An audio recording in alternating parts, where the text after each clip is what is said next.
अस्सलाम वालेकुम। अगर आपकी आंखों की पलकों के ऊपर किसी किस्म का दाना निकलता है या वो सूज जाती हैं या आपकी आंखों की पलकें पहले बहुत घनी थीं और अब आहिस्ता आहिस्ता वो बहुत ज़्यादा गंदी हो गई हैं, वो बहुत ज़्यादा झड़ना शुरू हो गई हैं या बहुत पतली और बहुत छोटी रह गई हैं, तो ये वीडियो आपके लिए है। बेसिकली जिस वक्त हमारी आंखों के अंदर ऐसा कोई प्रॉब्लम होता है तो हमारी आंखों में लिड इन्फेक्शन चल रही होती है। लिड इन्फेक्शन या ब्लेफराइटिस या ट्रेकोमा ऐसी चीज़ है जो कि हमारी आंखों के गदूद के अंदर होती है, और ये इन्फेक्शन की वजह से चूँकि हमारी जो पलकें हैं वो ख़राब होना शुरू हो जाती हैं और वो गिरना शुरू हो जाती हैं।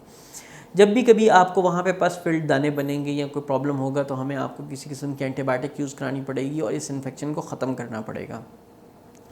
इससे रिलेटेड जो हमारे पास जो सबसे ज़्यादा इंपॉर्टेंट 2-3 क्वेश्चंस होते हैं वो ये होता है कि आपकी आंखों में आपके सर में किसी किस्म की खुश्की हो या आपके चेहरे पे एक्नी बन रही हो या आपके जिस्म में कहीं पे भी कोई प्रॉब्लम ऐसा हो जो कि स्किन से रिलेटेड हो, तो आपकी पलकों को भी अफेक्ट करता है। अगर ऐसा कोई प्रॉब्लम आपके साथ है तो आपको अपने आई स्पेशलिस्ट को दिखाना चाहिए, उससे तजवीज़ करदा एंटीबायोटिक्स वगैरह इस्तेमाल करें। एंटीबायोटिक्स जो इस कंडीशन के अंदर हम यूज़ करते हैं वो यूजुअली हमें 4-5 दिन से ज़्यादा भी इस्तेमाल करनी पड़ सकती है, डिपेंडिंग अपॉन कि आपकी आंख की कंडीशन क्या है। एक चीज़ जो हम इसमें ज़रूर कहते हैं वो ये है कि आंख के ऊपर गर्म कपड़े की टिकोर करें, क्योंकि ये गदूद जो हैं वो चीज़ी लाइक मटेरियल बनाते हैं, बटर लाइक मटेरियल बनाते हैं, और जिस वक्त हम गर्म कपड़े से इसकी टिकोर करते हैं तो उसके साथ फ़ायदा ये होता है कि ये सारा का सारा पिघल के मवाद निकल आता है और इन्फेक्शन का जो एलिमेंट है वो बेहतर हो जाता है, सोजिश कम हो जाती है। अपनी आँख की सफाई का ख़ास ख्याल रखें। अपनी आँखों के ऊपर ऐसे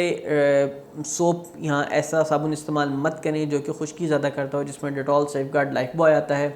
अगर आप अच्छा मॉइस्चराइज़र वाला सोप यूज़ करते हैं जैसे डव है या लक्स है तो आपकी पलकें बेहतर होना शुरू हो जाएंगी। कोशिश करें कि कोई अच्छा फेस वॉश यूज़ करें या फिर बेबी शैम्पू के 1 या 2 कतरे लेके वो प्याली के अंदर पानी में मिला लें और उससे हल्की सी झाग बना लें और साफ़ रुई के साथ अपनी पलकों को वाइप करेंगे तो वो जो फ्लेकीनेस है, जो वो आपकी आंख पे जमा हुई गर्द है, वो सारी की सारी साफ़ हो जाएगी।